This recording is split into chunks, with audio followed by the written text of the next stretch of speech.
Now, as you're moving through a process of initiation, this process could take on different forms at different stages. And so depending on what tradition you're looking at what time, they would have different names for the stages of development. The first stage of initiation in the classical initiation was called the raven. And so you see pictures of ravens in some types of alchemical manuscripts. If you study the Old Testament, you'll see that the story of the initiation of Elijah, they say that Elijah was fed by a raven in the wilderness. And so for anyone that was part of the Kabbalistic initiation system, they knew what that meant. They knew that he is at the stage of the raven at that point.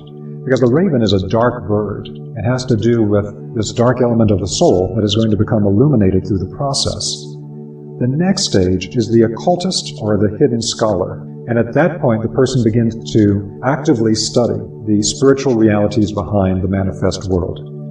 At the next stage, they become known as the warrior. And the warrior stage was one in which one actually begins to work in the world for the goals and purposes one learns at these earlier stages.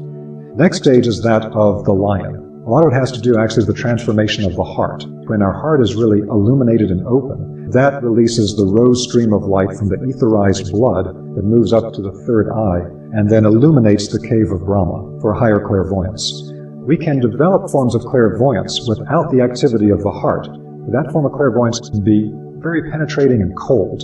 That's what black magicians develop. If we use the heart, though, we can move that clairvoyance to a much higher level. That's not just looking into people's weaknesses or how we can manipulate them, but actually looking into the soul nature of the person. What is the divine core of that person? Even if the person's acting out in a way that we can't stand them, we can try to look past that to see there's a divine core in this person. You went through some type of suffering to be able to manifest yourself in this non-skillful way in the world. The only way to get past anger and to forgive your enemies is to understand that your enemies suffer too. At this stage, the illumination of the heart really comes into play. 5. At this stage, you would have in classical text where a person is called so-and-so the Greek, so-and-so the Persian, so-and-so the Samaritan. And what's hidden behind that is that at this stage, the person is actually becoming a representative of their people, of their tribe, of their group. They can actually represent what is good in the cultural impulse of that entire group of people. And those are the kind of people you always wanted to lead your group in ancient times. The 6th stage was that of the sun hero.